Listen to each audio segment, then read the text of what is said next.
Bismillahirrahmanirrahim. Cerita novel Suamiku yang Jahat Selalu Merayuku. Bab 27. Anakku, kamu harus kuat. Chelsea menenangkan pikirannya. Pak sopir, tolong putar balik, saya punya sesuatu yang kelupaan di kantor. Sopir itu pura-pura tidak mendengar. Chelsea mengeraskan suaranya, Pak, tolong berhenti. Sopir itu melaju kencang yang tadinya lembut berubah menjadi sangat dingin, kita belum sampai. Pada saat itu, nafas Chelsea mulai sesak dan tidak dapat dikendalikan. Satu-satu pikiran yang tersisa memberitahunya kalau saat ini dia tidak boleh panik, tangannya perlahan berpindah ke dekat kakinya mencoba mengambil ponsel untuk meminta bantuan. Sopir itu bisa menebak niat Chelsea lalu menginjak rem dengan tiba-tiba, membuat Chelsea yang tidak siap menjatuhkan ponsel yang baru saja dia ambil di tangannya. Kamu, siapa kamu dan apa yang ingin kamu lakukan? Chelsea sangat panik dan ketakutan. Sopir menginjak pedal gas hampir sampai akhir dan meliriknya dari kaca spion, Nona kamu sudah menyinggung seseorang bukan? Seseorang membayarku untuk melakukan perintahnya. Jantungnya berdebar, tangannya sedikit gemetar, siapa yang ingin melukainya? Lisa, aku akan memberimu uang juga. Chelsea mencoba berunding dengannya.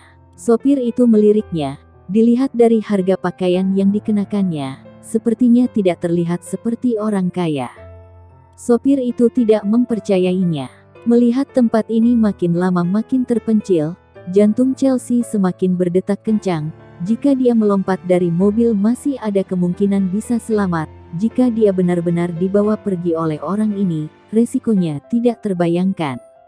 Dia menggenggam tangannya berulang kali dan akhirnya memutuskan untuk membuka kunci pengaman dan membuka pintu.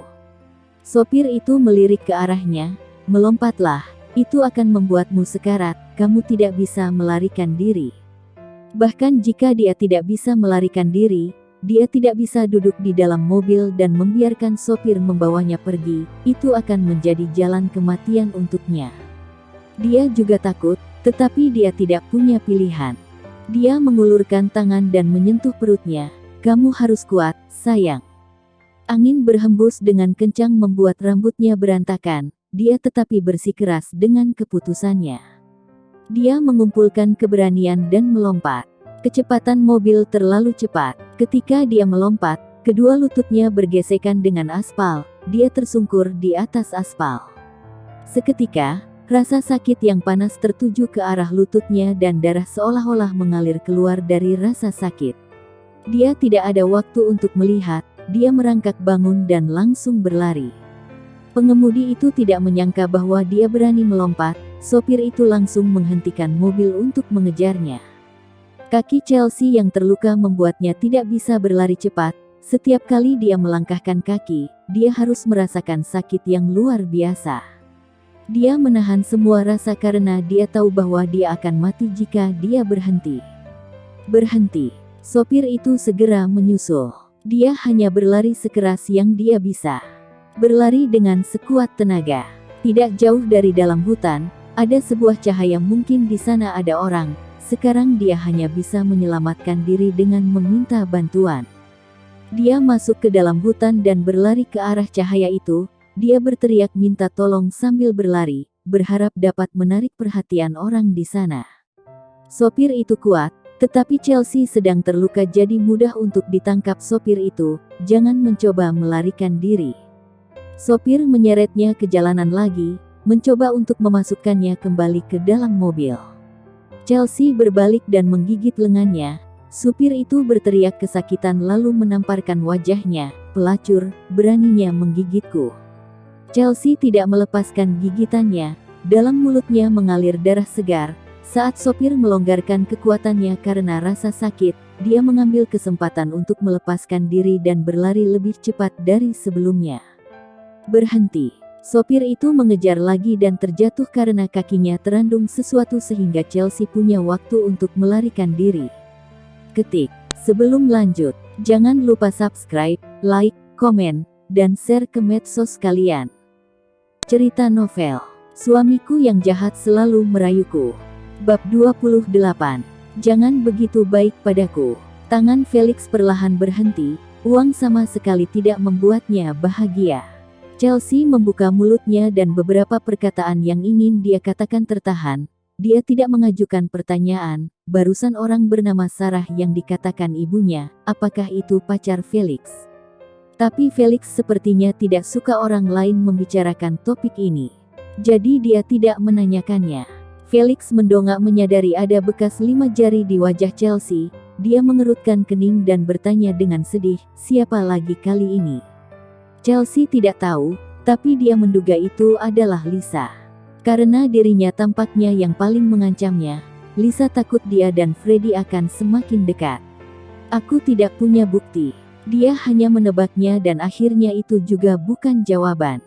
Felix mengulurkan tangan dan ingin menyentuh wajah Chelsea. Chelsea dengan refleks mundur ke belakang. Tangan itu menggapai kekosongan, hatinya sedikit kecewa, tetapi di wajahnya dia berpura-pura marah. Kenapa, kakak menyentuh saja tidak boleh? Sebenarnya Chelsea bukan sengaja untuk menghindar, tetapi dia mempunyai sedikit refleks terhadap sentuhan dari lawan jenis. Felix merapikan rambutnya, Chelsea malu ya. Sebaliknya, ekspresi wajah menjadi serius lagi, luka di lututmu. Meskipun tidak melukai tulang tapi lukanya cukup parah. Kamu harus menahannya. Tadi dia hanya membersihkan lukanya saja, sekarang dia akan membalut lukanya. Mungkin saat mengoles obat akan sedikit sakit. Chelsea mengangguk. Saat Felix membantunya membersihkan luka sebenarnya sudah sakit, dia hanya bisa menahannya. Karena dia tahu sejak awal bahwa tidak ada yang bisa menggantikan rasa sakitnya. Tidak ada orang yang sedih. Dia hanya bisa memperkuat dirinya sendiri. Dia mengerutkan bibir. Felix menatapnya selama 2 detik dan sengaja membuatnya tertawa. Jika kamu tidak bisa menahannya, aku pinjamkan tanganku untuk kamu gigit. Chelsea tersenyum, tetapi hatinya sangat berat. Kali ini Lisa tidak berhasil, akankah dia melepaskannya? Tiba-tiba, dia menyadari bahwa dirinya tidak punya apa-apa. Bagaimana cara melawannya? Felix sedang menundukkan kepalanya untuk mengoleskan obatnya, tidak memperhatikan ekspresi wajah Chelsea, takut Chelsea akan kesakitan dan dengan sengaja berbicara dengannya. Obat ini tidak akan berefek pada anak di perutmu, jangan khawatir. Chelsea mengangguk. Felix sangat bijaksana. Tangannya membelai perut bagian bawah, yang mungkin merupakan kenyamanan baginya. Anak itu baik-baik saja. Dia tidak merasakan sakit di bagian perut ataupun tidak nyaman. Anaknya juga adalah pemberani dan bayi kuat. Istirahatlah di sini malam ini. Felix membalut lukanya dan mendongak, hanya untuk menemukan bahwa di dahinya mengeluarkan banyak keringat. Apa perlu aku melakukan sesuatu? Katakan saja, aku adalah kakakmu. Chelsea mengangguk dan sekarang dia harus mencari tahu dengan jelas apakah itu Lisa. Dia bekerja di perusahaan, dekat dengan Lisa, jadi mudah untuk menyelidiknya. Felix berdiri, mengambil sebaskom air dingin, menyeka keringatnya dan mengompres wajahnya. Siapa yang sudah kamu singgung? Itu sangat kejam.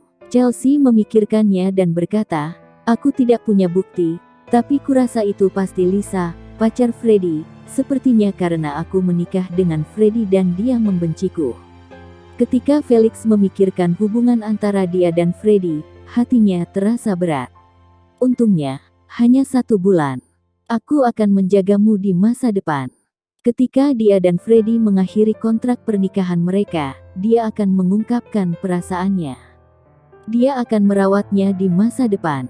Tidak membiarkan dia terluka lagi. Chelsea tidak mendengarnya dengan jelas, dia hanya menjawab dengan, Chelsea tidak kembali malam ini. Bermalam di sini, di satu sisi tidak terbiasa dengan tempat ini, di sisi lain, karena kejadian yang mengejutkannya, ia tidak bisa tidur dengan tenang dan bangun lebih awal. Felix sangat perhatian dan membelikan pakaian.